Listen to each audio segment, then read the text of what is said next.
अपनी जिंदगी की शुरुआत एक रेडी से की है, ठेले से। प्लास्टिक का सामान बेचा करता था उस पर। गुर्बत इतनी थी कि वालिद साहब इसके अलावा कोई काम करवा भी नहीं सकते थे। तालीम भी ऐसी जैसे पूरी की है बस। ऐसे ही एक दिन प्लास्टिक का सामान बेचते बेचते तुम्हारी आंटी पर नजर पड़ गई।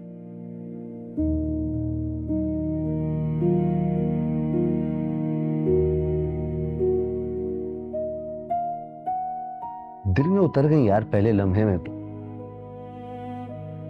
दिल को भा गई। लेकिन वो थी मोहल्ले के सबसे अमीर आदमी की बेटी, 2 मंजिला मकान वाला घर। एक रेडी वाला कैसे हिम्मत कर सकता था उनके घर रिश्ता भेजने की।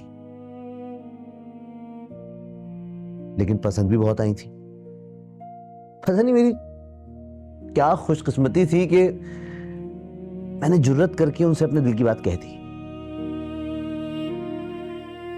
तुम्हें भी पता होगा, कम उम्र लड़कियां तो भोली मासूम होती हैं ना, बेवकूफ होती हैं।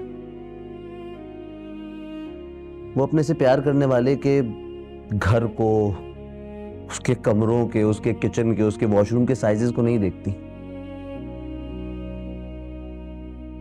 तो बस प्यार करने वाला दिल देखती हैं और उसके पीछे चली आती हैं। बाज़ दफा इसी वजह से बहुत तकलीफें भी उठाती हैं। उसके अब्बू तो मुझसे शादी करने पर तैयार ही नहीं थे उसकी। ऐसी ऐसी शर्तें रखी उन्होंने, ये भी चाहिए, वो भी चाहिए, ये भी लाओ, वो भी लाओ। 5 साल गुजर गए, कुछ नहीं कर सका मैं, बल्कि मेरे हालात और खराब हो गए।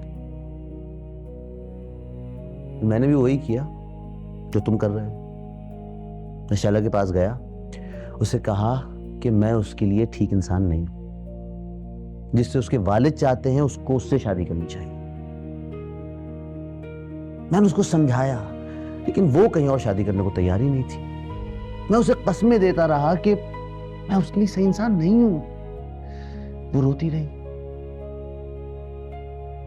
और हमारी यही बातें उसके वालिद ने सुन ली।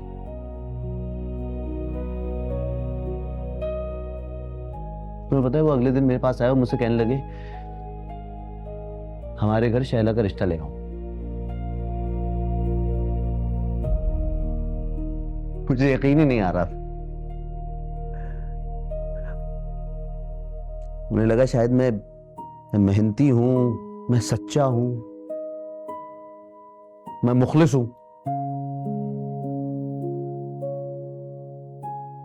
आज नहीं तो कल, कल नहीं तो परसों मेरा वक्त जरूर बदलेगा। मेरा वक्त बदल गया बेटा, तुम्हारे सामने है, खुदा का शुक्र है।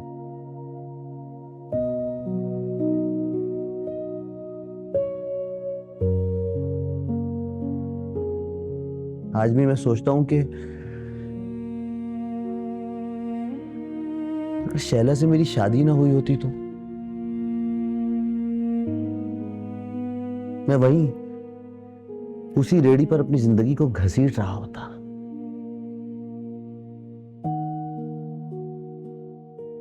जब उससे मेरी शादी हुई ना, तो मैंने कसम खाई अपने आप से कि इसको इतने बड़े घर से ला रहा हूं तो इसके लिए भी एक महल बनाऊंगा।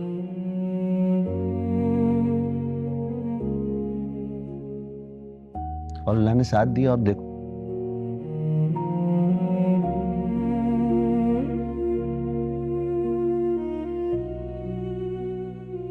तुम्हें पता है मेरी किस्मत तो शैला की वजह से बदली है। तुम्हें क्यों नहीं यकीन होता कि दनीन की वजह से तुम्हारा नसीब बदल सकता है? और तुम जानते हो, ये जो बड़े मकान वाले और ज्यादा पैसे वाले लड़के होते हैं ना, ये हमारे चारों तरफ घूमते हैं जिस इलाके में हम रहते हैं। कि वो ना दनीन को पसंद आए और ना हमारे दिल को भाए।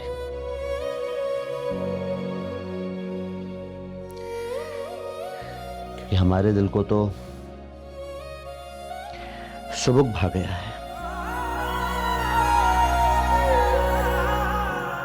अब वो हमसे जितना इंतजार करवाए, सारी जिंदगी इंतजार करवाए, हम इंतजार करने को तैयार हैं। बेखबर क्यों हो गया है दिल बेअसर, अब हो गया है ये जाने कितने गम छुपे हाथों की लकीरों में, अपने भी गैर लगे कैसे मैं कहूँ। इश्क़ बीमारी पिया साथ छोड़ना वे, हमसे जो भूल हुई है कुछ तो बोलना। इश्क़ बीमारी पिया साथ छोड़ना वे, हमसे जो भूल हुई है कुछ तो बोलना।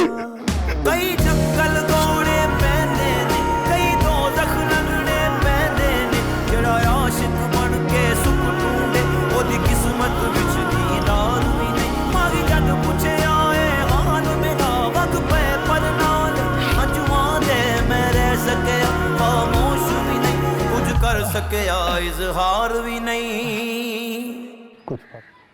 क्या कहा सुबुक ने? तो ये बहुत बातें हुई आज तो हमारे दरमियान। फिर बस मैंने कहा कि हम तुम्हारे जवाब का इंतजार करेंगे। तो उसने क्या कहा? फिलहाल तो खामोश रहा। खामोश रहा? मतलब कोई उम्मीद नहीं, कोई तसल्ली नहीं, बस खामोश रहा। खामोश रहने का मतलब यही तो है कि उसने तसल्ली तो दी हमें। ये भी तो कह सकता था कि मत करें मेरे जवाब का इंतजार। खामोश रहा इसका मतलब हमारे बारे में सोचेगा मेरी बात पे। समझदार आदमी है, अक्लमंद आदमी है, और हमें भी कोई ऐसा बेसब्रा होने की ज़रूरत नहीं है। दनीन की पढ़ाई बाकी है, उसको भी वक्त चाहिए।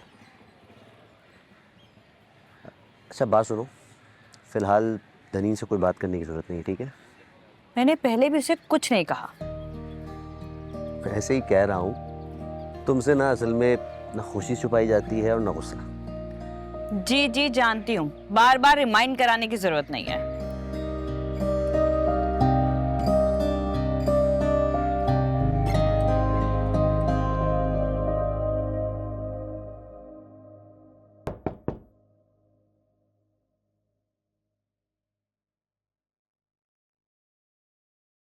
अम्मी,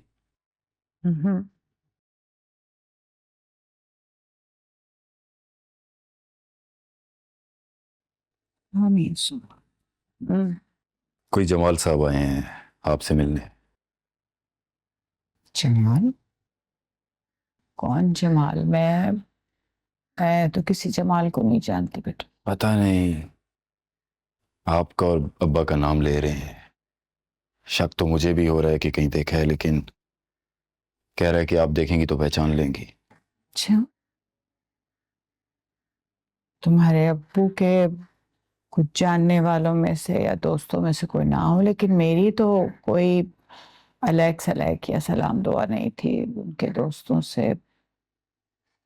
चलो खैर, चलें चलें, आए तो सही, देखें तो सही। देखते हैं। अच्छा।